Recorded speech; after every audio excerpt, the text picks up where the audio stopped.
Hey everyone, I'm your host, Robbie Straczynski. Thank you so much for joining us on episode number 106 of Cards Chat, the friendliest poker podcast in town. Today's guest is one of the most important and longest tenured people in the poker industry. As the CEO of the World Poker Tour, this man has basically seen it all, and yet, after 20 years at the helm of the WPT, he's still growing the company by leaps and bounds, innovating, setting records, and just as passionate about his work as when he first began. On today's show, we'll hear all about his journey over the last 2 decades with the World Poker Tour, as well as learn more about him and his life away from the bright TV lights. Adam Pliska, welcome to the Cards Chat Podcast. Hi, Robbie. It's great to be here. Thank you. Good to speak to you again. Feels like it's been a little while, and I'm just grateful that in just a few weeks' time, I'll be able to see you in person in Las Vegas at the WPT World Championships. Yeah, likewise. And this is 106. Wow. Yeah. I mean, you have quite the library now. Yeah, we've got a lot of your colleagues from the WPT, Matt Savage, Lynn Gilmartin, Tony Dunst has been on, Angelica Hale recently. I think we even had Hermance right in the beginning, I think maybe episode 2. So it's a pleasure to finally, we got to keep going up one at a time and reach the top of the pyramid. So it's good to speak to you. You too.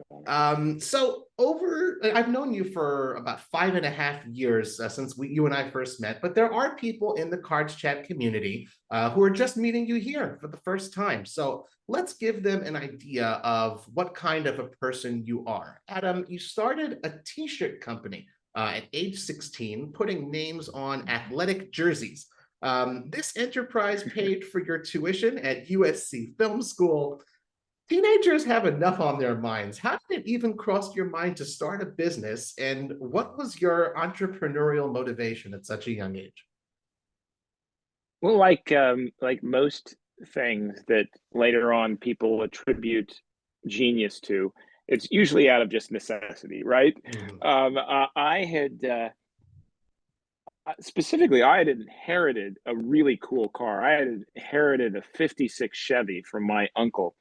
And that was going to be a really great status bump in my life until my parents explained that they weren't going to be paying for the insurance for a single young 16-year-old boy who's now driving a classic car. So I went out to go get a job, but my friends already knew that you're supposed to go earlier and before the summer and get the jobs. There's nothing. I was rejected. I remember I got rejected from Subway.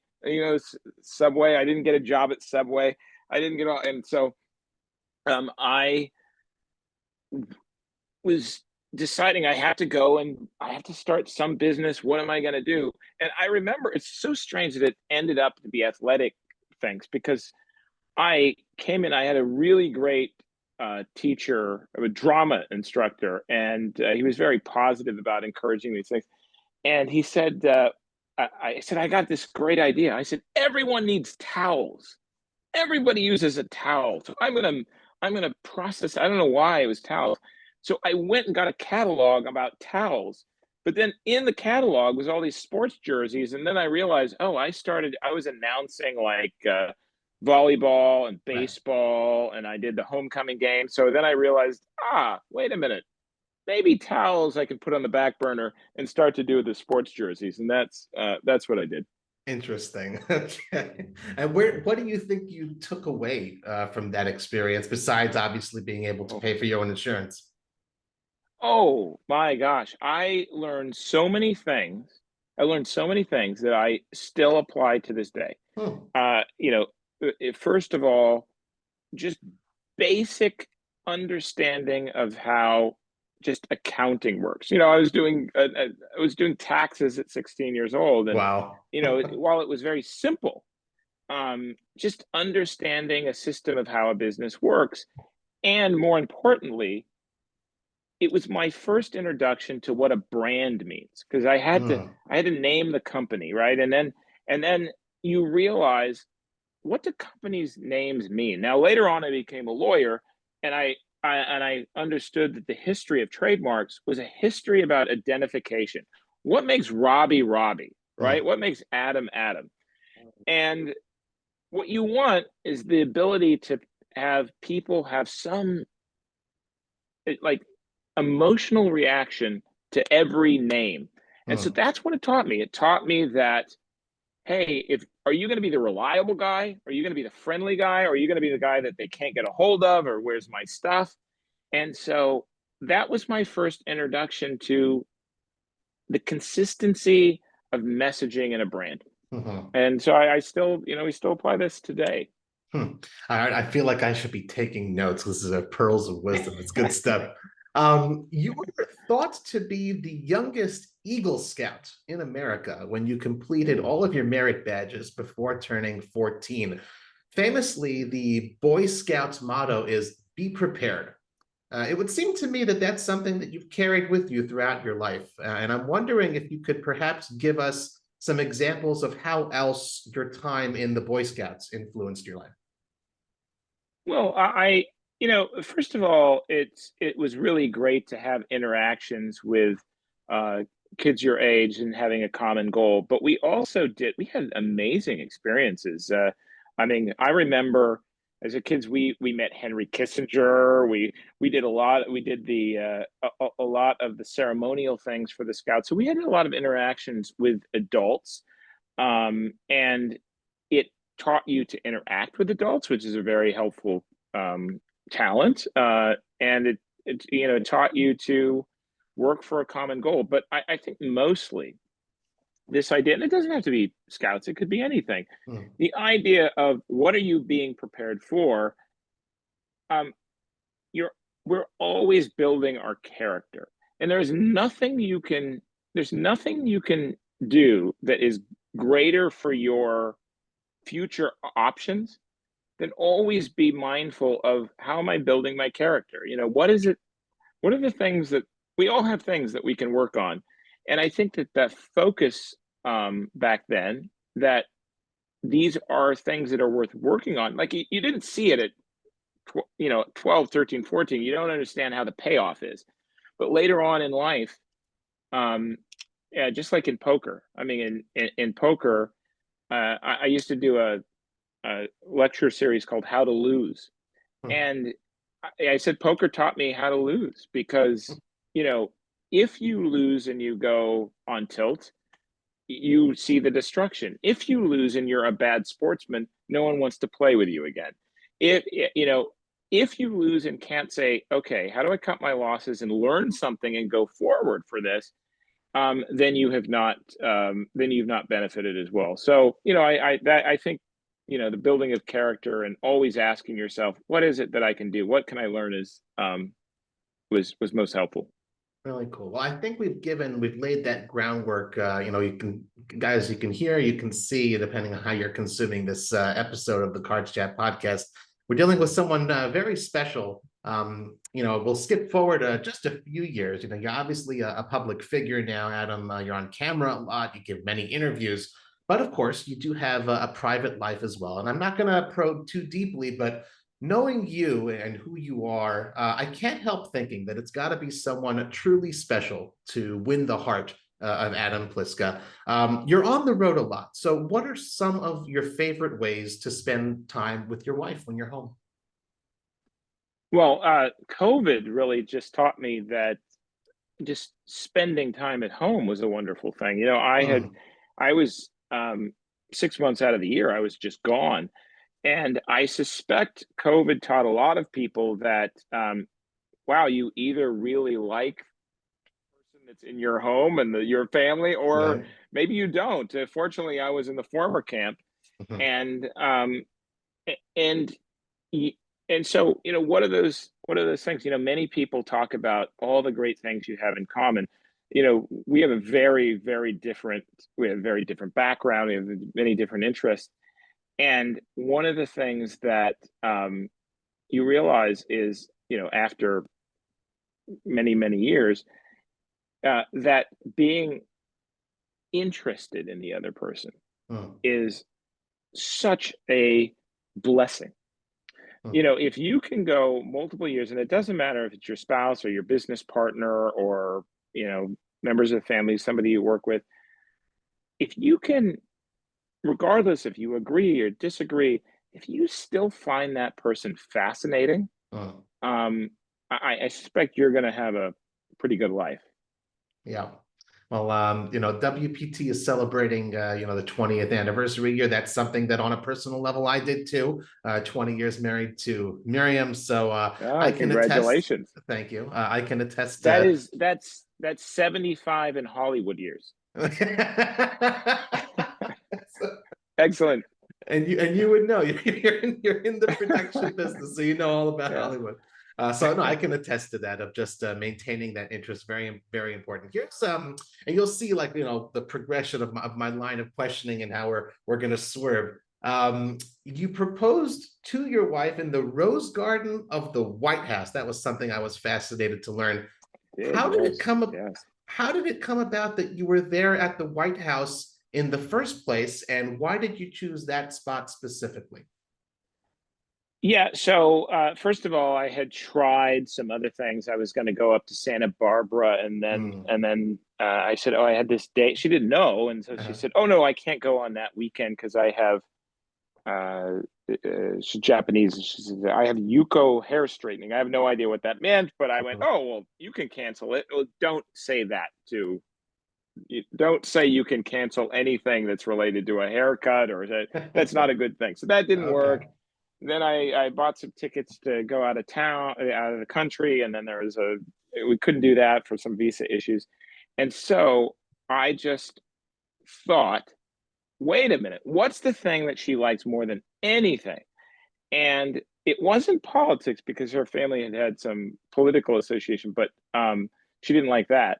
But she loved the Spy Museum, and Oh. DC had introduced the Spy Museum. So my whole hook was, hey, I have business in DC. Why don't you come out and we'll go to the Spy Museum? Now I had some friends and they had set this up, but the big part of the story was that it was supposed to be at 1 o'clock. I get a call from the White House that says, "Can you get into the office? Can you get into the White House in the next 20 minutes? The Iraqi Constitution has been ratified. That your original time is going to need. They're going to be in the Oval Office, so you're not going to be able to get." So now I had to gingerly say, "Hey, could you hurry up?" Well, she's thinking we're going to the Spy Museum, so it was. The funny thing is, I always said, if you want to get engaged, the best way to get engaged is in the middle of an argument. And she said, please don't do that. But the reason why I believe that is if two people are arguing and you say, wait, stop, but will you marry me? And if that person says, well, of course I'll marry you, but you're Oh. an idiot right now. So we're going to finish this. That's the person you want to be with the rest of your life because Oh, you're going to get through anything. I love it. That's wonderful. I love that story. Okay. So weaving with the White House connection, I noticed again, I tried to do my research here. You got to meet President George W. Bush. What was the occasion? And what do you recall from your interaction from him? And if there's anything you learned? Yeah, I recall two things specifically. I don't know what the occasion. I think it was there's an organization for lawyers that are kind of in-house counsel lawyers, and they meet to discuss kind of world events and Hmm. talk about topics, and they're varied every year. I mean, it's definitely not politically one side or the next. Right. It goes all over. It's a great organization. And I was there and I was invited to meet the president. And the two things that I remember, first of all, when we were in line, my hair was shorter. And as we started to take photos, you could hear some giggling. And I said to him, they're laughing because I look like Barack Obama. Sure. And Right. he said to me, that's not true. They're laughing because I look like George W. Bush. That was pretty funny. That's cute. And then the other thing is his security detail then gave me some really great security tips on Huh. phones and security when traveling abroad. And because the guy had been a fan of the World Poker Tour, and just No brought me kidding. off to the side and gave me all this detail. So I thought that was pretty helpful too. That is super cool. Wow, I'm so happy I asked that question. That's such a great answer. I love it. That's wonderful. Well, I could spend lots of time name dropping the many, many famous folks you've met, and I probably don't even know, 5% of them. You've been very fortunate to cross paths with a number of very exceptional people. Have there been any particular individuals or any encounters that stood out or that have stood out to you as having had a profound impact on you and that might have perhaps changed you for the better? Yeah, I mean, one was not a substantial meeting, but it has had impacted me greatly. I go every year to the Berkshire Hathaway shareholders meeting, and I own I have properties out in Omaha, Mm. so I go out there, and Omaha is just a wonderful place. It is just the heart of America, and you cannot if you try to be overly important in Omaha, it just doesn't work, right? Mm. And then here you had a guy who was at the time the richest man in the world, and he drives his own car, and he's speaks clearly, and he is a, a really wonderful person. And if a person hasn't doesn't know enough, it doesn't know much about him, I either suggest that you just go online and read his shareholders letters. They're free on the website, or read a biography called Snowball. But he's a remarkable person. But one year, I got to know his security detail well, and Mm. his the guy said, stand over here because he's playing bridge with Bill Gates, and he says, come on over with me. So I come over here, and he showed me the door that he knew they were going to come out. So Bill Gates comes out, and he was there. I was out there talking to a group of students who had just come in for a business. They were community college students, Uh-huh. and they were so excited to be there and so happy. And I said to Bill Gates, I just met these college. The guy came out. I was introduced. I said, I just met these community college students, and they're so excited to be here. It would be really great if you could go and just say hello to them. And he walked over and he took photos and he Wow. was gracious to them. And he took selfies, and it was these kids who, you know, probably weren't, they probably saved all their money to get there. They had no idea who they were going to meet. They weren't running a fund or anything Right, else. They had right. a great experience, and I was happy about that. That is very cool. Wow, amazing stories. Love it. Well, Omaha is not the only place you've been to. Obviously, within and beyond Yeah. the scope of your work, you've done an immense amount of traveling all over the world. Besides, you just came back, I know, from WPT Japan, and I believe, and correct me if I'm wrong, that your most recent personal conquest was Scotland. That you've been there. Yes. What I'm wondering, what emotions and feelings do you chase when you throw the next dart at the map to select a destination to travel? Yeah. So I will divide it between from personal and work, and Mhm. on the work side, where are we going to be? Uh, well, you know that poker has had this great influence, but you know that it's at different stages at different places. I mean, I remember going into the Philippines years ago, and they were very tepid about poker. Poker is everywhere now in the Philippines, but very tepid about showing poker on television. And the TV station at the time, ABS-CBN, did it, but they did a charity event, and they had to continue to say it was for charity, and they were Right. so worried because they didn't want to give the bad impression. And so where is often determined by, what influence.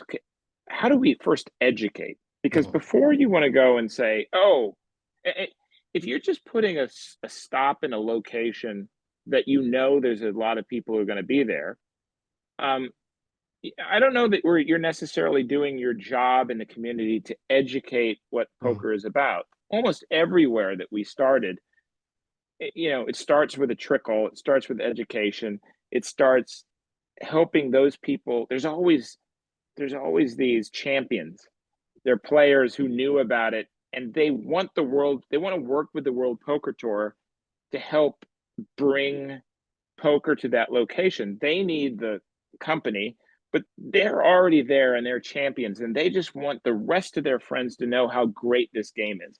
And so working with those people, I think, is a big help. Nice. It was certainly the case in Latin America. It was certainly the case in Asia. And then personally, I like to find places that help me think about bigger things in life. In Scotland was, Steve Lipscomb, who started the World Poker Tour, my closest friend. When we decided we were going to go in the very top of Scotland, we were up in the Isle of Skye, and, to be surrounded by beautiful nature and reflect on life and reflect about what is it that we've learned and why it's so great, and be appreciative. It's a great blessing. Very cool. Very cool. Well, a personal question, but it's a personal question from me. Here's one I imagine you probably don't get asked about too often, but it's related to me since I live here. In January 2016, you came and visited Israel. Tell us a little bit about that trip and what it is that brought you here. Well, I don't know if you know that I've been to Israel many times. Oh, we used to have an office. I'm gonna blow your mind, Robbie. Okay. We had an office in Nahariya. No. Yes, we had Nahariya. Just for those who don't know, Nahariya is like right close to the border between Israel and Lebanon in the north. There's nothing there. I mean, it's like a small little town. It's beautiful, gorgeous beaches and stuff. Wow. Okay. Wow. It was amazing. We had maybe in 2007 or 8, we thought we were going to go into the online gaming business directly. And I was first, as a general counsel, I went out getting the licenses and everything else, but we then ended up hiring. There's a lot of great technical people in the area who didn't want to move, and they wanted to be there. Right. And it was probably in the early days of being able to do long distance working, and it was great. So I have a tremendous. I was actually on a Singapore Airlines flight yesterday, and I was asked, what is my favorite? I get asked a lot, what's my favorite place to go? And I tell them, if you go and watch the sunset over the ancient city in Israel, and you're not moved, I don't care your background, your religious tradition, but if you're not moved in some way, then you're a stone or something. You're not a human being. It's just amazing. I love it. The food is great. The people are terrific. Wow. I had no idea. That trip, I think I was visiting, friends at 888. And they were giving us more of a tour. But yeah, I've been many times. That's very cool. Wow. Okay. I had no idea. Okay. Well, you can only research so much. Now I learned something new as well. Very cool. The WPT is truly, literally by definition, the World Poker Tour is a global enterprise. And many of us listening are familiar with the numerous WPT stops in Europe and in North America, as well as one of your most recent stops in Australia. But we're a little bit less familiar with a couple places you mentioned before, with Latin America and with Asia. And I'd say specifically the latter we're even less familiar with. By definition, there's kind of like a language gap, a culture gap when it comes to East and West. I'm saying, way outside of poker, just in general. That's the way the world currently is. And yet, the WPT seems to have effectively bridged that gap somehow. And I think that's amazing. You've staged stops, you mentioned, in the Philippines, Taiwan, Cambodia, China, Japan. What's the secret to doing that? The secret is the same as getting along with people. You are known in this industry, Robbie, as being a curious person. You always tell that you're curious, looking for the best in people. And it's very evident. That is part of your personal brand. And I would say it's the same thing with us. I mean, in a lot of those places, when we first went in there, there was absolutely no guarantee it was going to be a success or it was going to, because as I said, it's an education process. But you have to be curious about the culture. You have to meet those champions that are on the ground who say, oh my gosh, I mean, I remember being pitched why Vietnam will be so great and how the people will love this if they get used to this. And at the beginning, you're not going to flip a switch and tons of people are going to show up. But I look at the enthusiasm and it is so terrific. I mean, having it every area is different. Like Japan, I mean, there were hundreds and hundreds of tables. I mean, there was 718 people in the primary event, but there were so many. I think there were something like there's over 30 side events that were going on, and some of them had 600-700 people in them. That's incredible.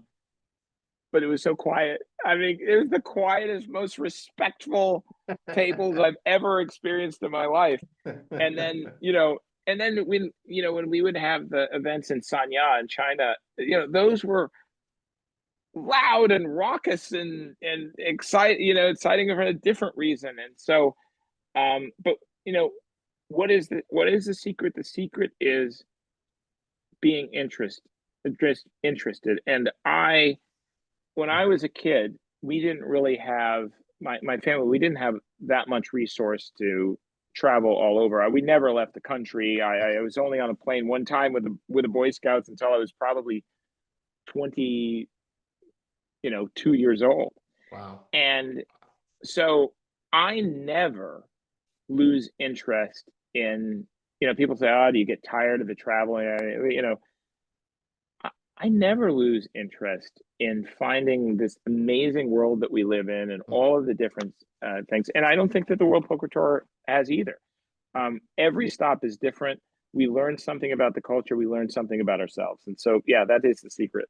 And you also showcase it. I've watched many videos. I think Alex Gray has been many of them recently where, you're just doing all the cool stuff. I mean, you were jumping into the ice pool in Sochi and eating ants in Cambodia or whatever it was. Yes. I mean, like, it's really, you got to really do it. And by the way, it's so important. And I'm glad you bring it up, because I do want to just emphasize that when a person comes to a WPT event, you can expect that the professionalism of the event is going to be paramount, but you can also expect that it's a place for you to be in a community, and it's a place for you to explore in a safe place, right? So when you are in Cambodia, go try the ants or whatever it is, because come out with us, explore, because it's not the bobsled, or it's not the hot air balloon, or it's not necessarily the crazy sauna. It's the vulnerability you get by putting yourself in a position that you're not used to. You instantly make friends, because when people are, if you had a visitor in Israel in the first time and they came in, they don't know. It's all new. What do they expect? And you want them to have a good experience. And they're open. And that's where real bonds come. And I think that has been an important part, a societal contribution of the World Poker Tour, and quite frankly, other poker tours as well. I love it. Great answer. Whenever I ask you, Adam, about the World Poker Tour, you're always so incredibly gracious. You lavish credit on the dozens of employees who work so hard for your company year-round, day in, day out, to make the WPT magic happen. And of course, they do deserve the credit, but you do too. The following was quite literally documented in an SEC filing during the last sale of the WPT. Allied Esports noted both your importance to the WPT and your central role in making the Element Partners deal happen. And here's the quote: WPT is highly dependent on the services of Adam Pliska. The loss of such services could adversely affect its business. So my question is, What do you feel are the biggest assets that you specifically, Adam Pliska, bring to the role that you have? Yeah, I mean, it is. I work with such brilliant people, and obviously, I work with people who have such technical skills that exceed mine in the area, whether it's Locke Sondheim and related to her understanding of distribution, or uh, look at Matt or Ange with the tour, and all of the individuals. JC has done such a great job with building up Club WPT, but I I think I'm very good at the long game. I'm not a person who I'm not overly impulsive. I think I have a pretty good temperament. And so I realize that when you take a bunch of creative, thoughtful, intelligent people and you put them in a room, at any given day, you can have a frustration. Mhm. At any given day, you can have a degree of tension. But I think I see the larger picture, Mhm. and I am as much of a priest as I am as I am a manager, in that I think I can remind people why it is that we're doing what we do, and remind them that how extraordinary this opportunity is, that we have been able to come together and do something. I mean, half of the world is still wakes up in the morning and says, how will I get my basic necessities of today? And one of the things that I say to the management team is, it is a blessing to be given difficult issues to figure out. The idea that you are given issues, whether it is, how do I get my podcast up? How do I get what's the technical thing? How do I promote it? These are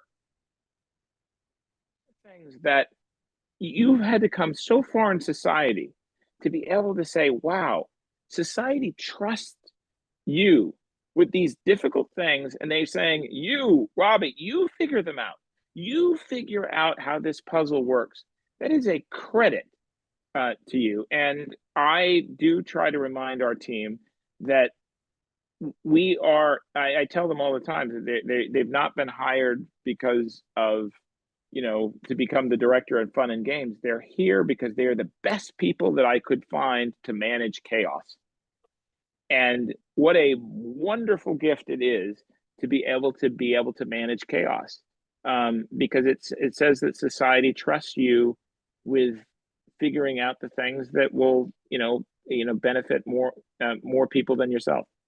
I don't know if you're a big tennis fan, but anyone out there who's ever watched Roger Federer and Oh, I don't know, he just glides around the court. I feel yes. like, not that I'm trying to serve hard aces or win points here, but the way you're answering these questions is just, I feel like I need to, listen and listen over again. I love the way, no, it's just amazing responses. It's tells a lot about you. And it kind of dovetails into my next question. And it's a little bit long, but you'll get what I'm getting at, because you had talked about already, right at the beginning, understanding the importance of a brand and brand loyalty.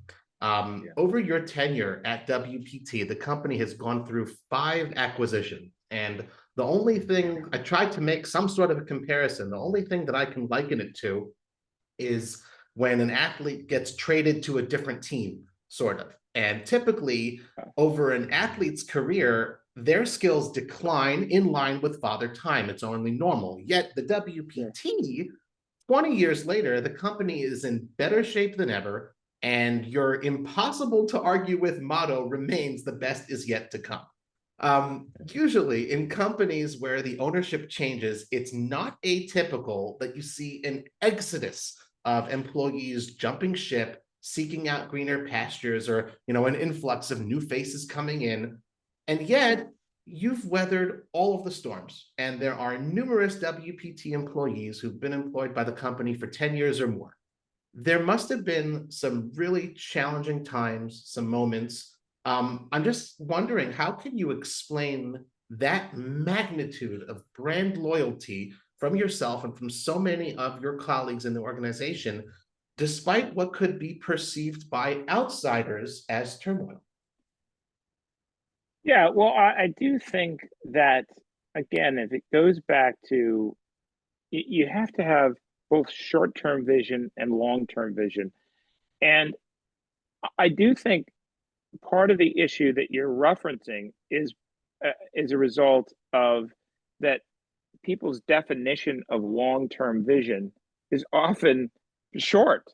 Now 20 years, the long-term vision gets longer and longer, but being in Japan or in China or the UK, where you realize that there are, I mean, people used to build, religious temples and that took hundreds of years to build, right? Right. I mean, how strange is that, right? How strange an idea that you would contribute to something that you will not see finished in your own lifetime.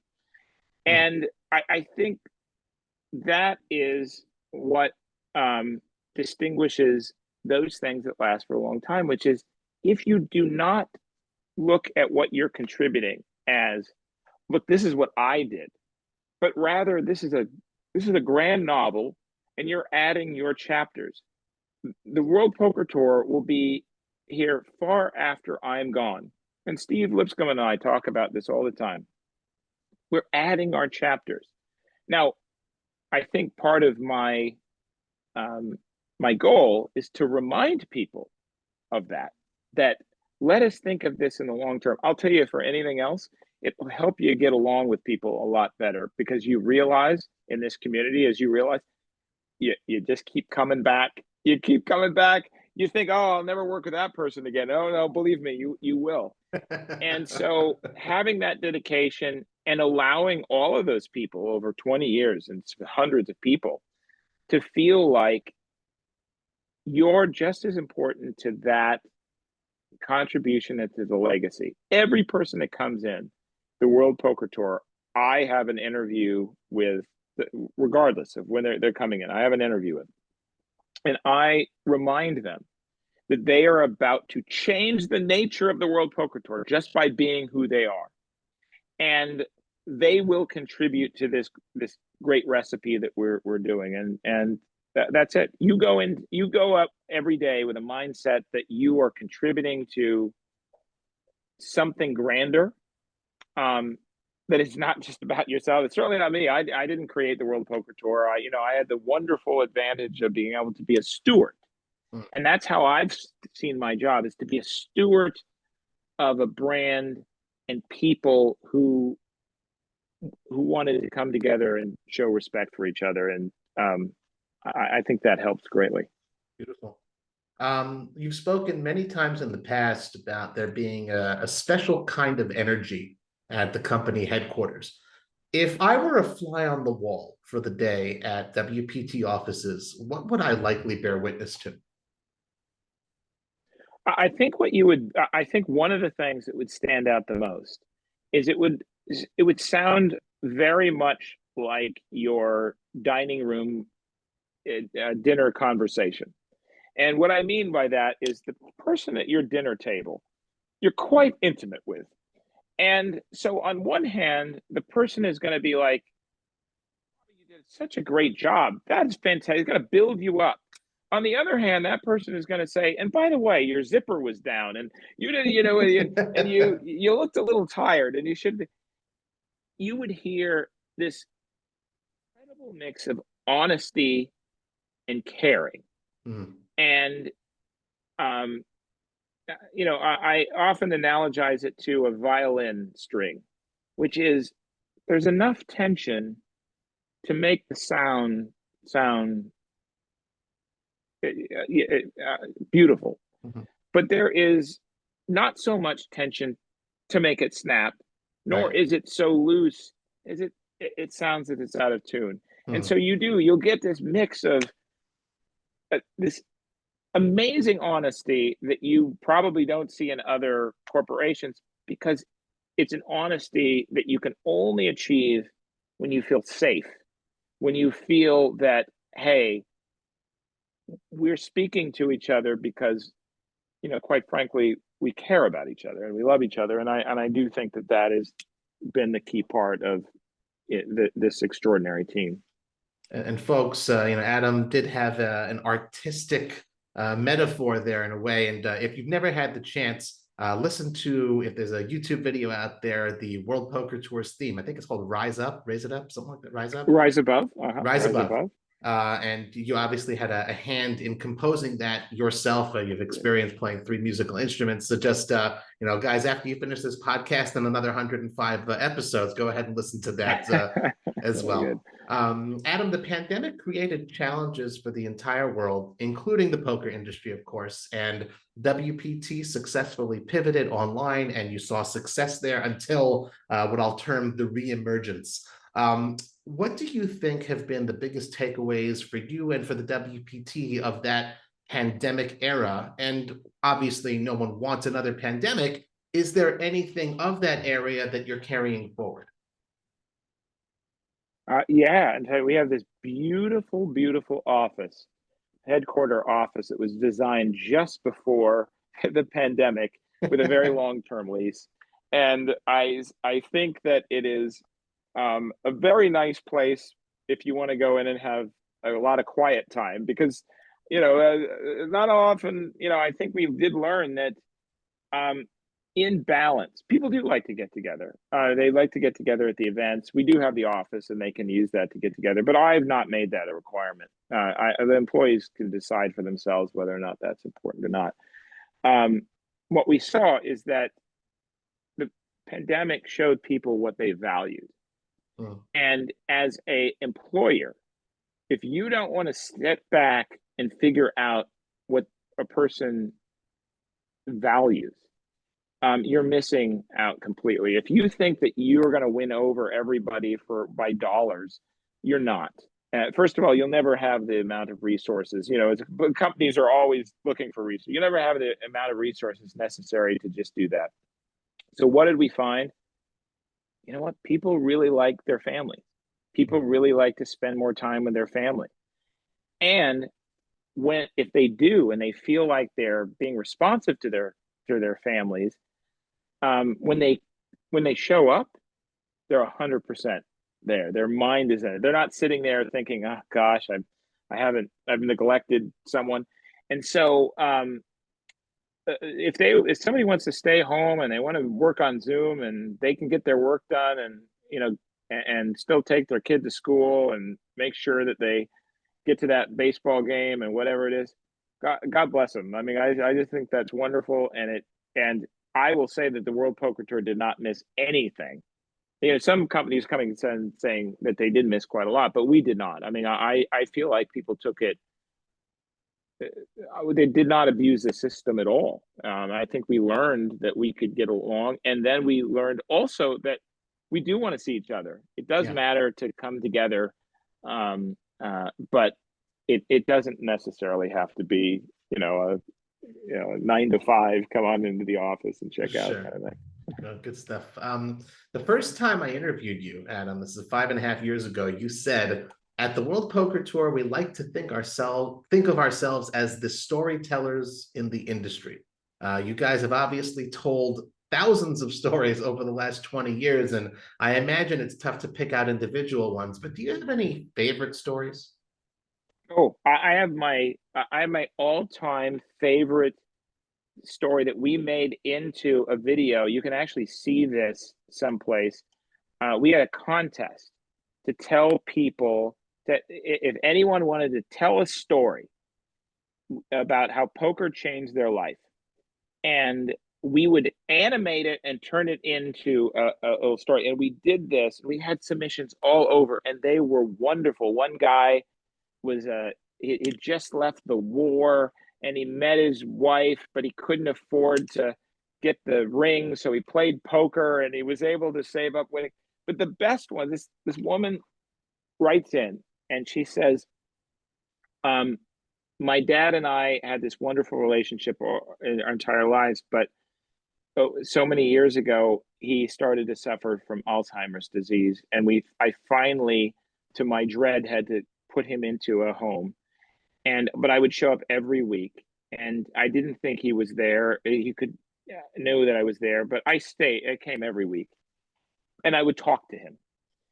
And so then she says, but at some point, I had just played in the local, in my home game over the weekend. So I remember as a kid, he and I would play poker.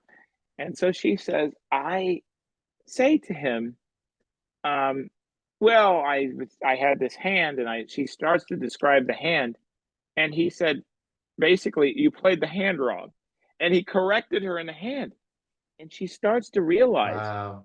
his memory is long term, and he can have a discussion of poker. And she writes to us that basically, thank you for poker. It gave me my father back. She said, unfortunately, he passed away last year, but I got 5 more years or whatever it was. I got my father back. And it's my favorite story. It's my favorite poker narrative. Wow, you gave me the chills just now. That is incredibly beautiful. Beautiful story. Well, we've mentioned it a couple times. You even said it about yourself. You're known to be a planner for the long term. This 20th anniversary celebration year has truly been over the top. I mean, I still remember speaking already last year with Lance Bradley, one of the new additions, and he's like, "Oh, we got some amazing plans," and like, as much as he hyped it up, like to actually see one by one come into fruition, really just incredible. And as we're moving towards the year-ending World Championships, I imagine you could probably look back at 2022 with tremendous pride in what the WPT as an organization has accomplished. Looking ahead, though, we'll talk. I can't say the long term, but the next 5 years or so, what do you see as the keys to the WPT continuing that upwards trajectory? Is it a function of like a quantitative increase, meaning like more ambassadors, more staff, more distribution, or is it something else? Yeah, I mean, I think what's important is to ask, the why. Like, why do we have ambassadors, or why do we have particular stops? Why do we have products that I mean, you could go on to Club WPT and play on the social side for free. If you wanted, you can do a subscription. You could do a small buy-in event. You can do a prime event. Why do we have these stop? Why do we have so many, which I call them, I call talent, and it's because we have a commitment to say, wherever you are in your poker journey, there is a place for you to come on. And we want you to be able to come on the train and explore and feel safe, but feel like you're on your own pace. And so more and more of that, I think, is what we're seeing as we realign. We've realized over the years, the experience of poker is as important as the poker play, because, as you know, there is great professional poker all over the world now, right? I mean, it's it's I find it silly to call them competitors, because they're we know them all and they're friendly, and you realize these are people who are dedicated to high quality output. But I think part of our focus is that canvas around poker. Mm-hmm. So if you look at our premier meetup game, I love the idea that somebody can say, I'm going to go and play in a game that Doyle Brunson is going to be there, right? I mean, I'm going to go, and I didn't have to be in a high-end tournament or whatever. I'm going to be able to go there, or I'm going to see Phil, or I'm going to whoever, you're going to see Brad and Andrew. We want to do more of that stuff. The work that we did with Steve Aoki and had some creative fun that we've done with this. The multiple events. We're going to have a phenomenal party that's just going to be unlike anything that people have seen. Very different than traditional players' parties. Okay.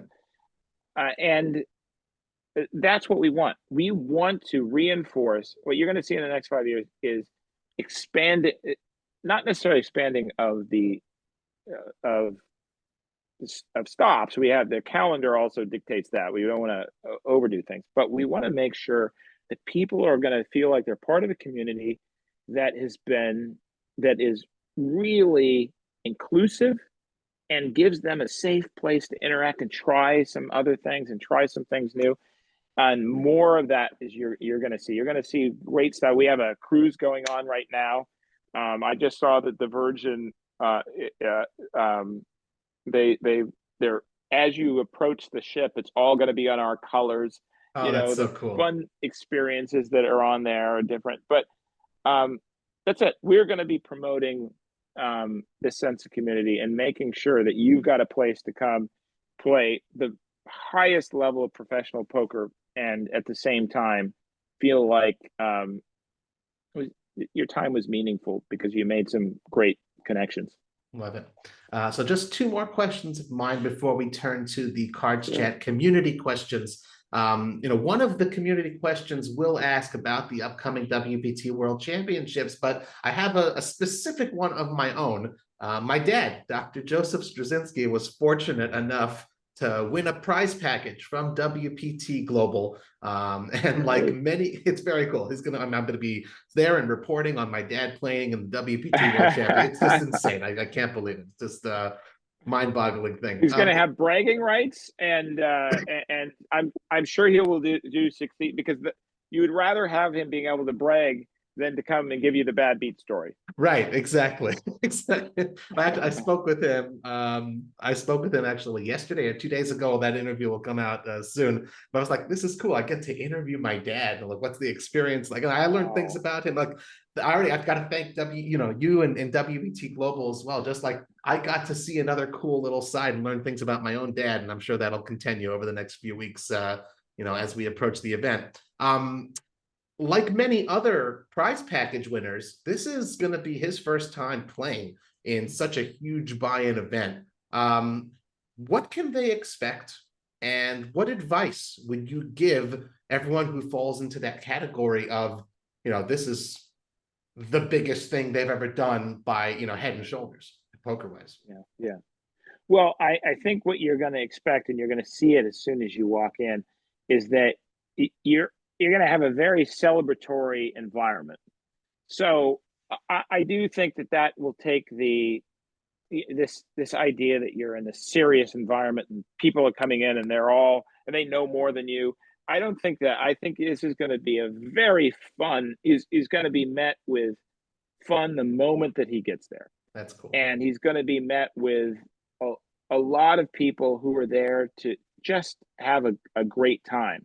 And I think that changes the mindset, because you go in there and say, look, no matter how I do, I'm going to be able to tell some stories. I'm going to meet some people. I'm going to be playing with the greats. And we're going to infuse that throughout this. I mean, I think WPT Global will also be sponsoring some amazing live streams that will be on there, that, the games that you haven't seen, but there's going to be plenty for you to do, and the environment is going to be festive. And so if you are one of those people who are lucky enough to got a package and you say, whoa, I don't know if I'm prepared for this, as long as you're in the mindset to have a good time and to give yourself an experience, you're going to be just fine. Excellent. Okay, I will pass that on to Dad. I have to end off by asking you, again, this is my last question, then we'll go to the community questions, about that absolutely incredible video that you produced and you shared on the occasion of your 50th birthday. Not to make light of it in any way, but it reminded me a little bit of, I don't know what it was called, that Wear Sunscreen song, but like it was an amazing version of it, like a very cool, genuine. You were just spouting truths and sharing the pearls of wisdom that you've collected over the 50 years you've had on this. Just keep walking was the essay that I wrote, that they put it right. They put it to. And honestly, I watched it, and I watched it immediately again. And like I told Miriam and my wife, I was like, you have to see this. This is just one of the most impressive things I've seen. And it's a reflection. Well, just being honest. I'll tell you, there was an origin to that every year I write a little essay, Okay. and Yeah. oftentimes I'll put my thoughts out or whatever, and I try to do it in the vein of the thoughts that I would give my 21-year-old self. So that Hmm. I'm not suggesting that I have some great wisdom that I'm passing down, but maybe one or two things will resonate with Hmm. someone, and I say, if I gave this advice to my 21-year-old self, maybe if somebody else gets something from it, that is great. But this year in particular, my mother last year started to lose her memory and didn't know what was happening, and it was turned out to be a remarkable story. She hit a car, and by the time I was at Necker Island, I get a call from her saying, "I'm not feeling well. I could see her readings weren't doing well." I said, "Call 911." She said, "I don't know what that is." She Ooh. had lost her. By the time I got there, she couldn't tell you her middle name. She Oh didn't my know where she God. lived. She barely recognized me. As it turned out, it was not neurological, but we didn't know at the time. It was thyroid. Huh. Um, but Wow. I was sitting there thinking, what am I going to do with my mother? I mean, she's living in this house for 50 years. What am I going to do with this house? Where does she go? Now, the story, you can probably read on my social media. It is turned out to be lovely, which is the people she hit in the car are now her caregivers. They've moved into the house. They Wow. are lovely people, and they have just transformed her life. And they just got a dog, in fact. So I'm happy about that. But there was a moment that I sat down and I was in a parking lot and I was exhausted and trying to figure out what am I going to do. And I said, for the first time in a long time, I don't know what I'm going to do. I just don't know what the answer is. And then something came to me and I said, you know what? You're at the time 49 years old, and you know what to do when you don't know what the answer. You just keep walking. Hmm. You just keep going forward. And I got to tell you, over the course of 20 years of the World Poker Tour, I can come on here and say, oh, yes, well, I knew that the solution to Club WPT was we put but there were many days, Robbie, that the answer was just keep marching, Hmm. keep marching until the opportunity comes, because there are dark days and there are days where you will not know what to do and you will not have a good answer. But if you keep going forward and you're committed to going forward, the sun will come out again, and you will find the path, and you'll be glad that you stuck with it. Wow. This takes my breath away. Great. It's just, I love it. Thank you for sharing that very deeply personal thing. I appreciate that. Guys, now it's the segment of the show we turn to you, our Cards Chat community, to see what questions you wanted to ask our guests. We have a dedicated thread on the Cards Chat forums for this. So as we announce who our future guests will be, please be sure to send in your questions. I know your time's limited, Adam. We've got 3 question askers, but I'll just ask one question from each person who's submitted, just to give everyone the Sure. chance. Chica Bonita sends in the following question. Is there something in the EPT and the WSOP that you guys at WPT don't yet have, but it attracts you and you would like to develop it? And if so, can you share that with us? Oh, I've never been asked that question before, but I think that's a great question. Um, Look, if I look at EPT and I look at the historic EPT, the fluidity in which it was so easy to play right from account, and then you just go in and suddenly you could just go and play. They were pioneers with that, and I think I just been was always impressed. And the WSOP, we talk about that sense of the community, but that sense of there is a tradition. I mean, maybe as we do a $15 million guarantee, and we have just basically put everything into this, what's coming in December. And I will just remind everybody, we still have Seminole coming up, an amazing event, and Taiwan. But you look at 22 days at the Win and everything that's going to go on there. So I hope that we will be able to get a sense of that, beginning the sense of the community that people looked forward to the WSOP. And I like the question because it is a reminder that we are all contributors to this greater poker community, and we're better for it. We do learn from each other. Excellent. Crystals sends in this question. There's been obviously a lot of investment by the WPT in both WPT Global and the World Championship coming up this December. What are you hoping to achieve with this investment? And if everything goes as well as planned and hoped for, what do you want the World Championship to look like in 2030? Yeah, well, first of all, the WPT Global has been fantastic for us, because one of the things that, is kind of goes back to the last question, what is something that you wish you had? I mean, if you look at those early days and what was the WSOP in 2006 and all the online sites sending people over. Sure. I mean, this is the first time that World Poker Tour is getting hundreds of satellites that are online. I mean, WPT Global is doing a seat a day. They're doing large packages on the weekend. I mean, they've been great. So that has been most impressive. And for the World Poker Tour, you mentioned being sold 5 times. Every single time we added something else. Every single time, we never had a situation where the World Poker Tour was, oh, okay, I want to take it off your hands and I want to completely change it. Somebody always added something. And this last sense of being able to do some of the things that I would have said, would have been much harder for us because they're bigger risk things, right? I mean, the charity event that we did with Steve Aoki, or some of the things that we're doing, we're working with artists, Daniel Arsham or somebody. Some of these things,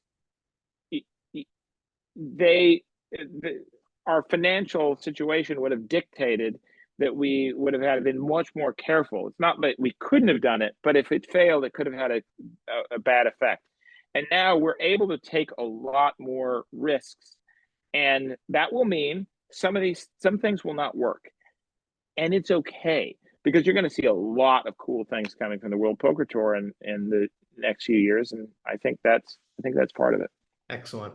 And our final question comes from Acid Burn FX. Always ask some creative questions. Love it. We're not going to go with the crazy, wild, and wacky here, and I'm debating back and forth which of these two should I ask, but I'm going to go with this one.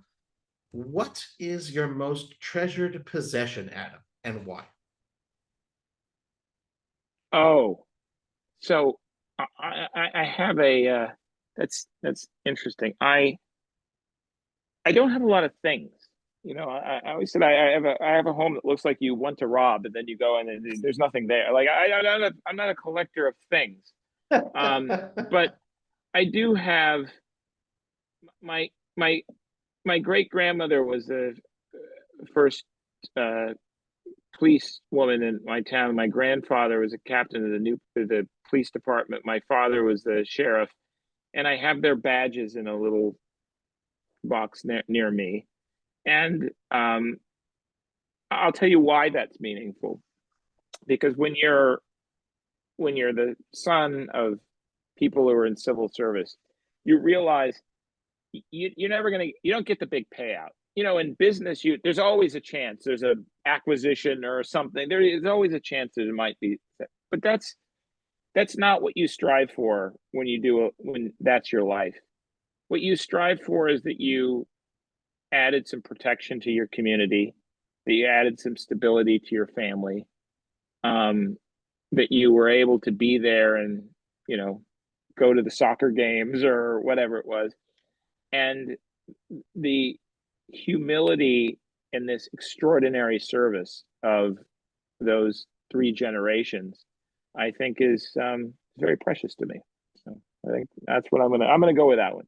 Goodness, that's an incredibly touching answer. Folks, thank you so much for sending in questions for Adam Pliska. And just a friendly reminder to all of you out there in the Cards Chat community, we'd love to see you submit your questions for our future podcast guests in the dedicated thread on the forums. Guys, please be sure to give us a good review on iTunes and spread the word via your social media channels if you like the show. Adam, you know, just took my breath away once again, and I got to say, a definite, incredible highlight of my day.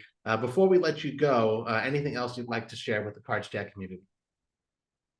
Yes, I just want to say, please, I mean, if you're anywhere, if you're in Florida, go to Seminole. If you're anywhere in Vegas over those 22 days, I don't care if you're going to play or not. Please come in, say hello. We're going to be doing TV final tables on location, which we have not done in 5 or 6 years. You're going to see the greatest players, but you're going to see the community come together in a beautiful location. I'm so excited to reveal what this is going to look like. And again, you don't have to be playing to feel like you're part of the community. Come on out and see us, introduce yourself. It is one of the greatest things that I have. That I was just in Japan, and some guy came up and he introduced himself.